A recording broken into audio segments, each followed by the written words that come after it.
Good afternoon, everyone. My name is Carrie Eggleston. I am the current MNCREW president. Welcome to our first MNCREW pop-up webinar on construction during COVID, successes and challenges. As you know, we've had to cancel all of our current programs, but we hope to resume them in the near future.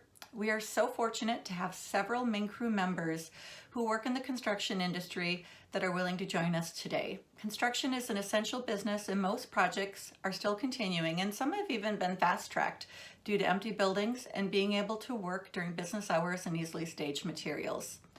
However, the pipeline for future projects is somewhat bleak due to market uncertainty and supply chain issues at this time.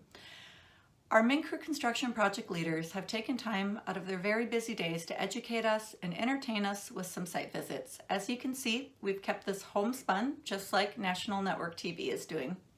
Today we have joining us Megan Huber, Walsh Construction, Leah Smith, H+U Construction, Stacy Arnold, RJM Construction, Carrie Cooley Brueggemann, Mishad Cooley Erickson, Deb Aldrich, Stahl Construction, Heather Weirheim, Greiner Construction, and Abigail Peterson with Gardner. We will not have a Q&A at the end, but feel free to contact MNCREW or the speakers with additional questions that you may have. Also, we'd like to take a moment to acknowledge and thank our March and April sponsors who make all of this possible. Although the original programs that these sponsors were committed to will be rescheduled, it's still really important to acknowledge them and thank them for their support during this time. For March, the premium sponsor was United Properties, along with Anderson Companies. For April, the premium sponsor was Historical Information Gatherers, along with iSpace Environments, JLL, Kimball Co., and LHB. Also, a very special thank you to Colleen Ayers, our Executive MNCREW Director, and Julia Munson with Jesse Houlihan of Stahl Construction for helping us to produce this program. We really appreciate your help. Thank you all. We really hope you enjoy this program, so please sit back, enjoy the program, and stay safe out there. Hi everyone, Heather Weirheim here with Greiner Construction. I'm going to talk to you about how Greiner is navigating their way through COVID. I apologize for the production quality of this video. I'm definitely learning something new here, so bear with me through it all. I think it should be fun. I'll update you on office staff, field and trade labor, conditions on site, and how our schedules are being impacted. First, I'm going to tell you a little bit about Greiner. We have 300 open job numbers right now, and those projects range from service work all the way up to 5-story new construction. About 90% of those projects are ongoing right now, which is great. 10% of them are shut down due to the client requesting them to be shut down because of fear of employee and even worker safety. Another project just recently got shut down. It was in the pre-construction phase, which is great because we're not going to lose any efficiency out on the job site. However, it's a matter of if and when that project will start up. And those are the unknowns that we're dealing with right now. And unfortunately, we'll probably see more of that.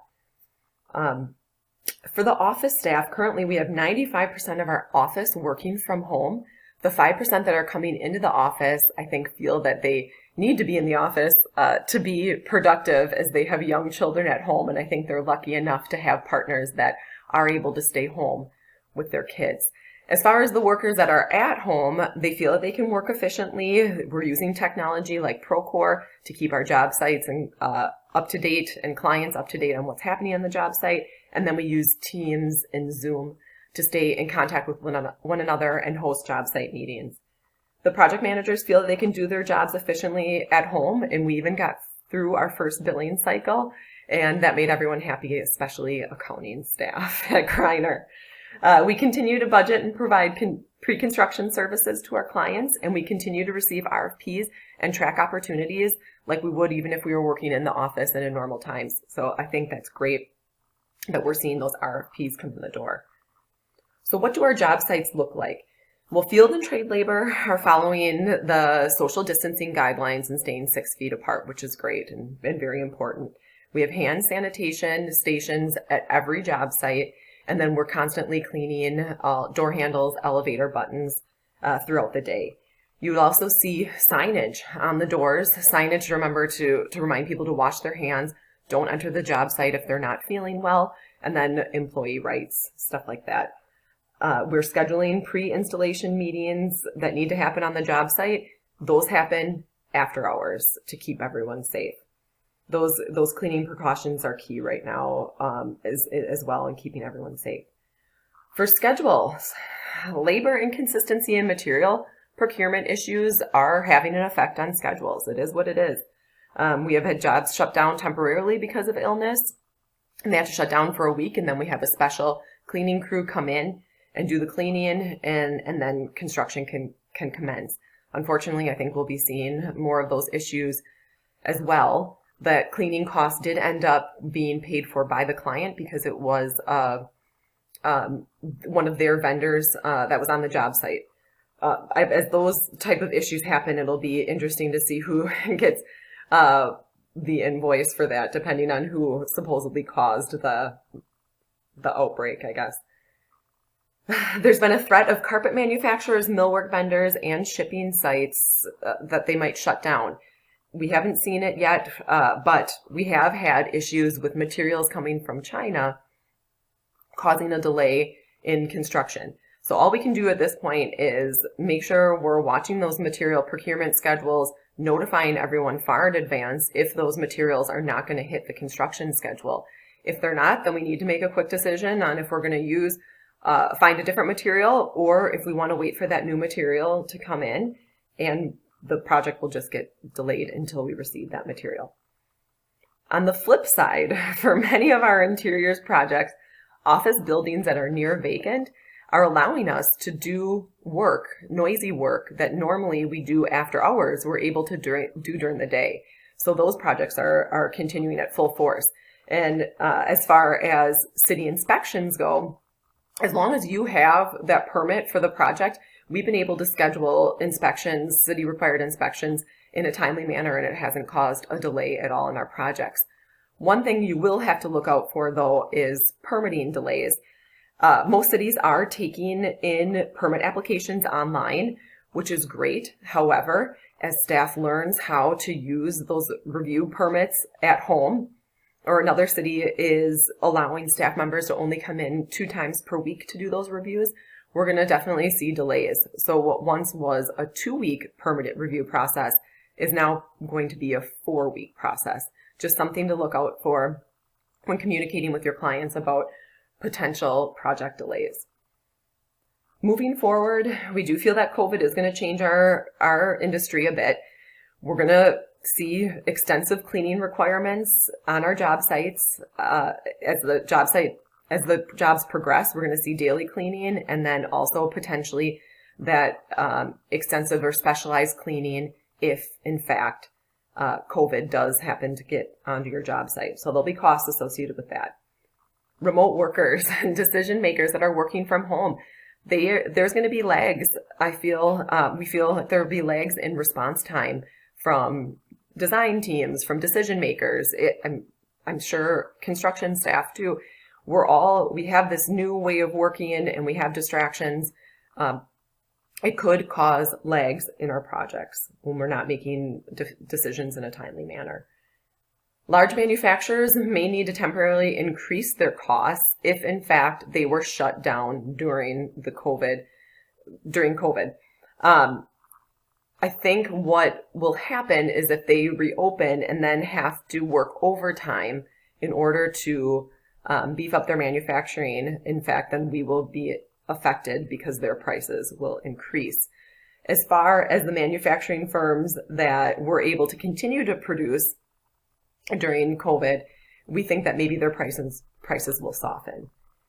As for labor, we feel that the subcontractors are definitely going to be looking for work and that we'll receive competitive pricing from them. As for Griner, we do have a backlog of work, so we are going to remain optimistic that once the COVID situation is figured out or contained, that we hope that we can go back to work as normal and that we're going to still have a successful year. Not as successful as that we had originally hoped for 2020, but we still think that we can continue the year and be profitable and have people working. That's our hope. So thank you all for your time. I appreciate it. I hope you found this information useful. And of course, if you have any questions, please reach out. Hello, my name is Stacy Arnold, safety manager at RJM Construction. One of the things that drew me into safety was that we have a very open community. There are a lot of aspects of construction that are competitive, but that goes away in safety. See, we're all in this position where our ultimate goal is to mitigate risks and do our best to ensure the safety and health of everybody on our jobs. So we're not competitors when it comes to sharing best practices and learning from each other. And that has never been more apparent right now with the COVID-19 pandemic. You've probably seen all the evidence of that with the number of emails you're getting daily on the topic. The SARS-CoV-2 virus has brought us into unprecedented territory because it spreads so easily within communities, and there's evidence of it being transmitted before someone even has symptoms. Then you factor in the recommendations to protect yourself with hand washing and social distancing that can be a challenge to overcome when working on a construction site. With new information coming available daily, we've had to take a very close look at our work practices and procedures to help protect our workers and the clients we serve. We've increased job site cleaning schedules, implemented a screening process for all employees entering the job site, identified or provided hand washing stations at all of our jobs, and had to modify schedules to ensure social distancing can be maintained, just to name a few things. One market that has been particularly affected by the pandemic is healthcare, clinics, hospitals, and medical office buildings. And the status of construction right now depends on the service of the clinic. We've had specific projects, particularly in the hospital setting, that have stopped completely due to the need for beds and not wanting to limit capacity. We've also had other projects pop up quickly to ensure separation between the general population and potential COVID patients, as well as constructing labs for testing. One of our projects was adjacent to a sleep lab, so the initial schedule was long and multi-phased as we had to take into consideration the sleep study schedule.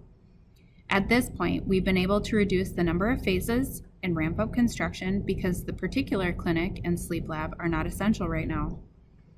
There have also been other clinics that aren't COVID testing sites that are still open to patients in a limited capacity, and we've put a temporary pause on construction as the facility assesses their work practices and response to COVID-19. Even where clinics are no longer scheduling in-person patient visits, doctors are still seeing patients using telemedicine, and they can't share their typical office spaces together, so they are using exam rooms to meet with patients virtually. Though the projects we had in the pipeline aren't necessarily what we're working on right now, we have not seen a dramatic change in the quantity of work we're performing. We have also recently submitted an electronic bid, completed a virtual interview for an addition and remodel of a new CT, associated workspaces, and remodel of some ultrasound spaces. I'm not sure if it's due to the uncertainty of the market right now, but we have also seen an increase in the quantity of bids that we've been receiving, as well as really competitive numbers. Thank you for this opportunity to share with you on this virtual program.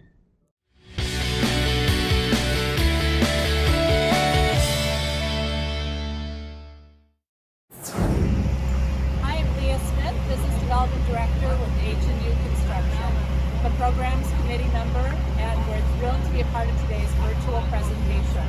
We're going to walk you through and give you a virtual tour of Waterworks, a transformative debris development project. First of all, on this side of the site, we have a large cast-in-place retaining wall that was poured recently. There's currently backfilling and tiling around it. There's a set of stairs that go down here. We're pouring footings for those right now. And we're actually able right now to work out on West River Parkway. It's been closed because of COVID-19, which allows us to have parking on site, which is nice, and allows us to get equipment in and out of here. So we're going to go down to the other end of the site real quick and show you a couple more things. The project involved restoration of a lot of the historic walls that were old mill walls. So all of these exterior walls have been restored, repointed, and old brick and stone that were in them that were deteriorated were replaced. Eventually, this site's going to be a large park on park area on both sides of the building, and then a pavilion building with a restaurant and meeting area and some common area park space. It's owned by the Minneapolis Parks and Recreation Board.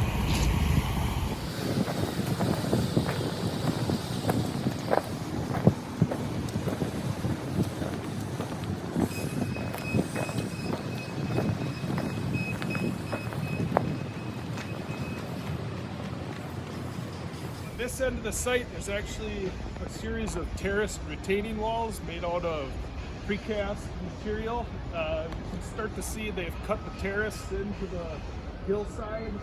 It also has historic walls that have been exposed that were formerly buried. This one's been restored, as is this. The Occidental Mill wall up by First Street, that still needs restoration.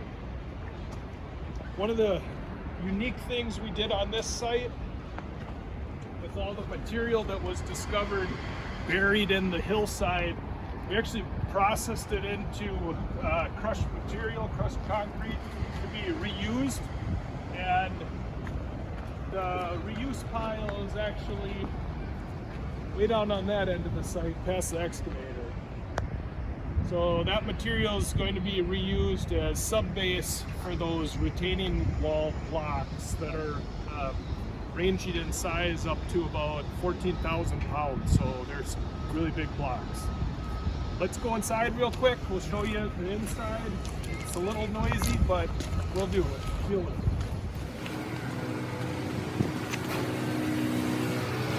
There's three main areas inside the building on the first floor, so we're going to show you each one. We'll start on the south end and work our way to the north.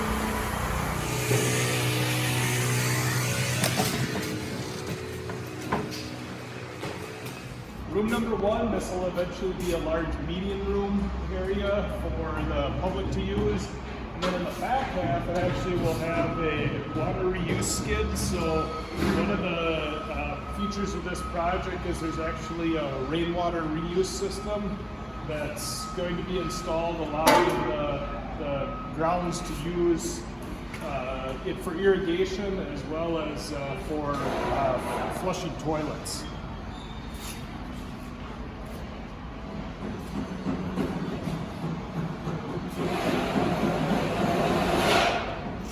The middle room, which is kind of dark right now, but it consists mostly of bathrooms and storage room for the restaurant upstairs, so mechanical and dry storage. And this is the main entrance room. It'll be a reception area, elevator, and then there'll be a staircase that back open area. So we'll go upstairs right now.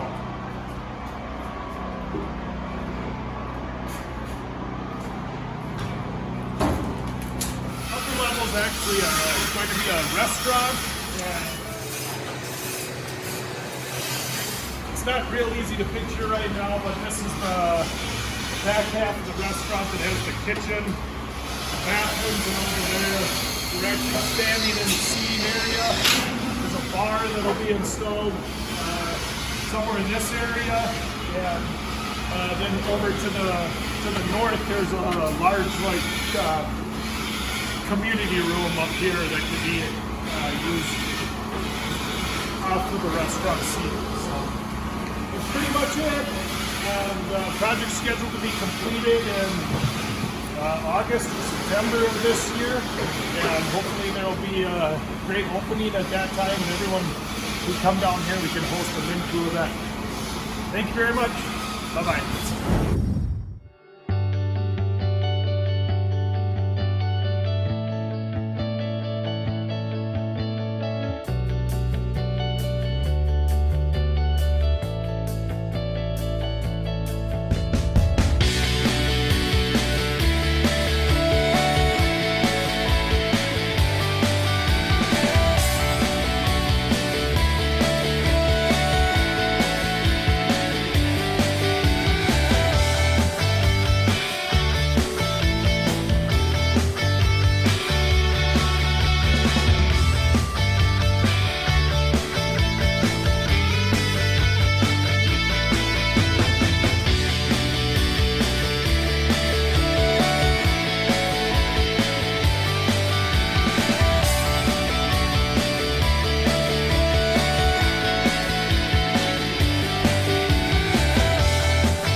Hi everyone. As you just saw, I'm Carrie Bruggeman from Michelle Cooley Erickson. And I just wanted to take a couple minutes and give you an update on how Michelle Cooley Erickson's doing, a few things we're seeing happening in the construction market right now with all this craziness happening in the world.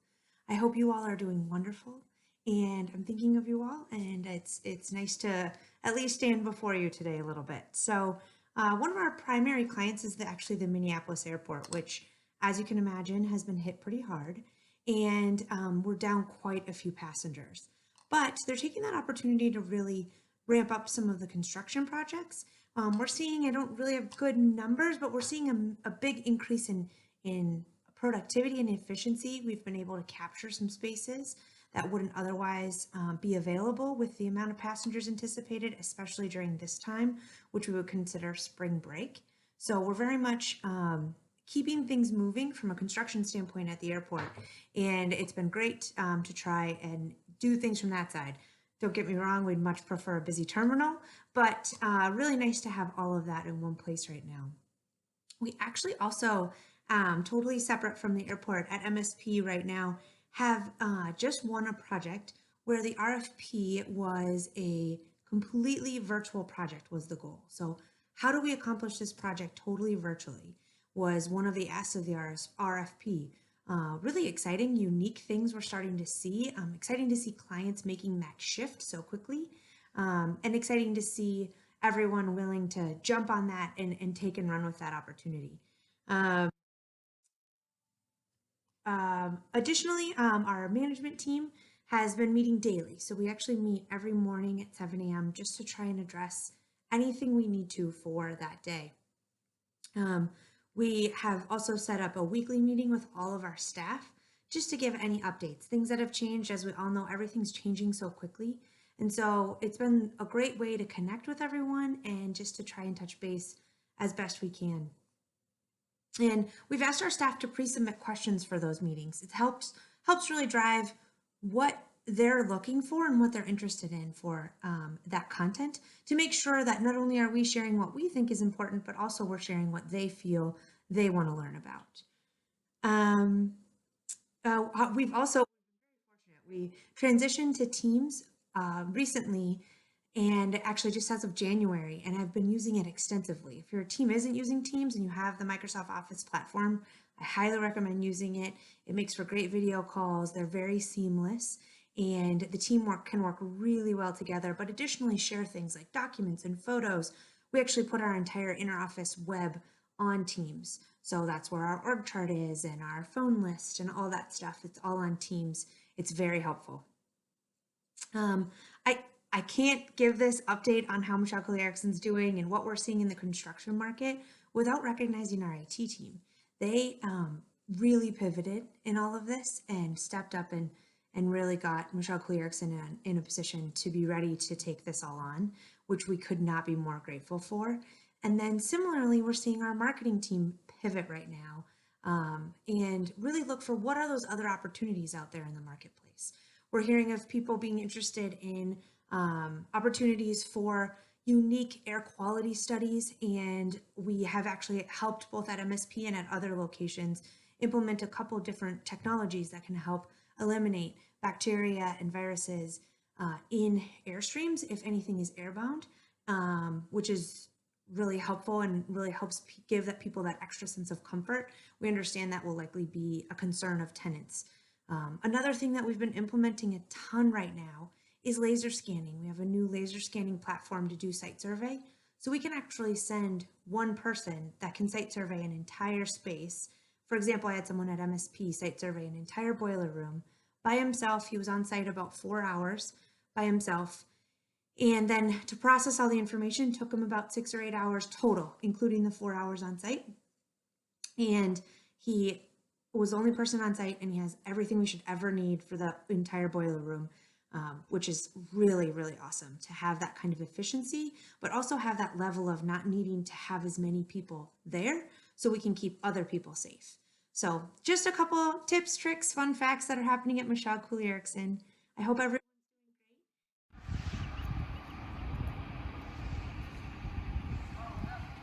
great. Good afternoon. This is Megan Huber with Welsh Construction. I'm a MNCREW member and vice president here at Welsh. I'm here at one of our job sites to talk about how COVID-19 is impacting our project sites as well as our employees and how we complete construction. I'm here at the Lakes of Stillwater, and this is the second phase of the project we've been working on for about 2 years. The first phase was a 139 unit independent, assisted, and memory care project that wrapped up last summer.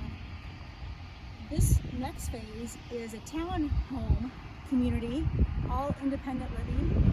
There's 30 different units here being built, and it's being phased, and projects and permits are being released as they are being released. So I want to talk a little bit about how this is impacting our projects right now. Right now, we've got a number of employees here on site as well as our trade partners. And being that these are apartment style units, there are some that are smaller than others, and that can be a challenge for us when we need to get multiple people in an area.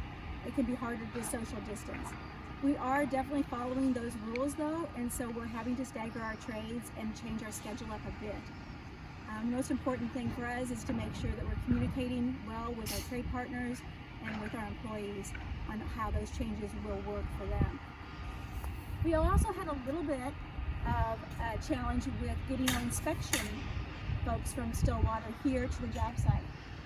They are scheduling differently than they used to, and so it requires us to be very proactive about how we schedule our inspections for the project.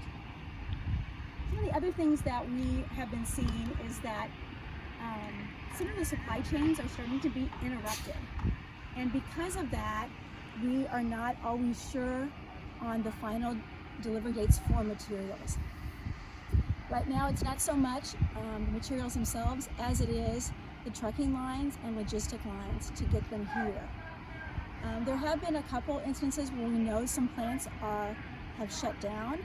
Right now, those materials are not due to the project for a while, so we're monitoring that. And again, the way that we address these kinds of issues on our projects is to be very proactive in our scheduling and communicating with trade partners and also with our own employees.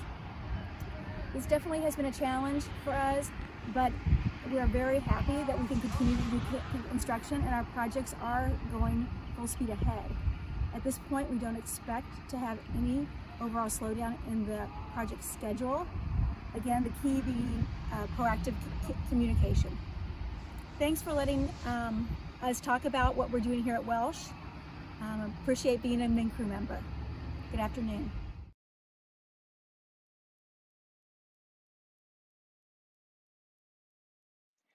Hi everyone, Abigail Peterson here with Gardner Builders. I'm a current board member for MNCREW and a previous co-chair of the programs committee, so I'm always happy to be a part of our content that we put out for members. I'm also happy to have an excuse to brush my hair and look presentable for a change during these interesting times. For this video, we were asked to discuss the state of the construction market as it relates to COVID-19 and what we're seeing at our own companies. As many of us are facing project delays or unknowns on a regular basis, I thought it would be fun to share a story of project rapid acceleration in light of the current circumstances. I'm seeing this in healthcare, which is the market I focus on primarily, where surgery and specialty centers are ramping up project efforts because of closed facilities or low traffic. But something you might not know about Gardner Builders is our national projects division, which works on multi-site opportunities all over the US called GBUS. So I decided to interview my GBUS teammate, Nick, as he is working through some unique project challenges, specifically on sites in California that were moved up during the last few weeks in schedule. So I hope you enjoy my conversation with Nick. It's coming up next, and I look forward to seeing you all again very soon, hopefully in person. Thanks. Hey, Nick, we can pretend like I just called you, but this is an edited video. So go ahead and introduce yourself. Hi, everyone. I'm Nick Revor. I lead up our Gardner Builders US market focus.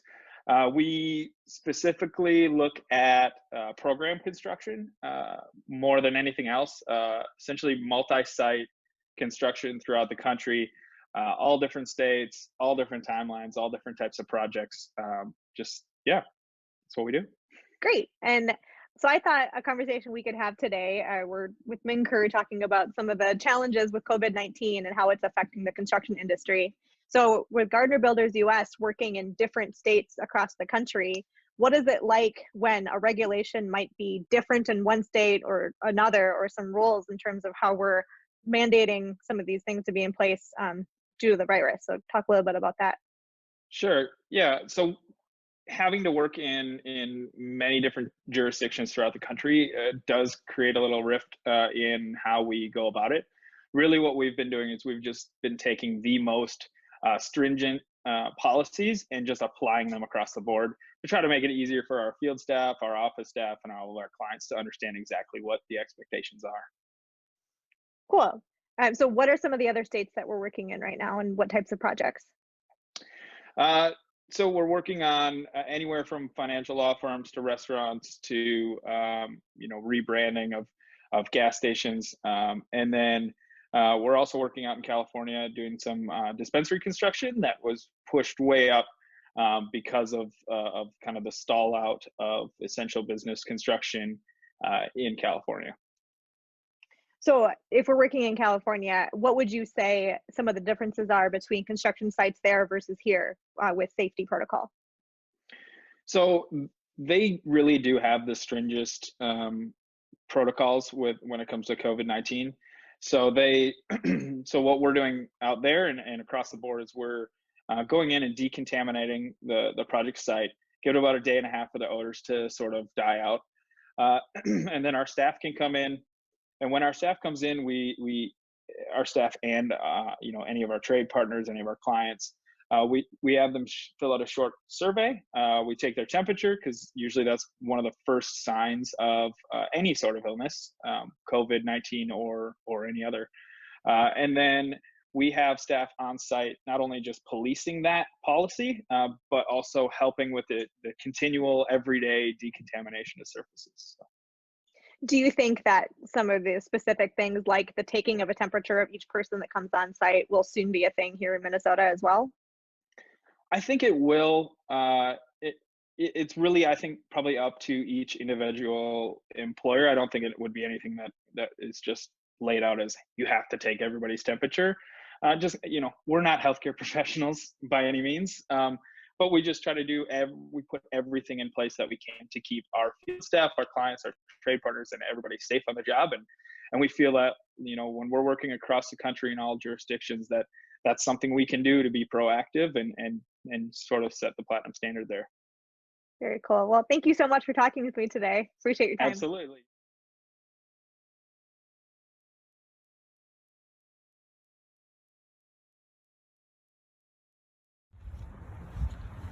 Well, hello, and thank you for tuning in to this special edition, this special video on what's happening with construction on Lake Street here in Wayzata. Underway with our formerly called Lake Effect project, now the Panaway on Wayzata Bay, and this is phase one of that. So phase one really incorporates everything north of the railroad tracks. And what we're trying to accomplish with this whole project is to make Wayzata more walkable and make Lake Minnetonka more accessible to our residents. So that's the ultimate objective here.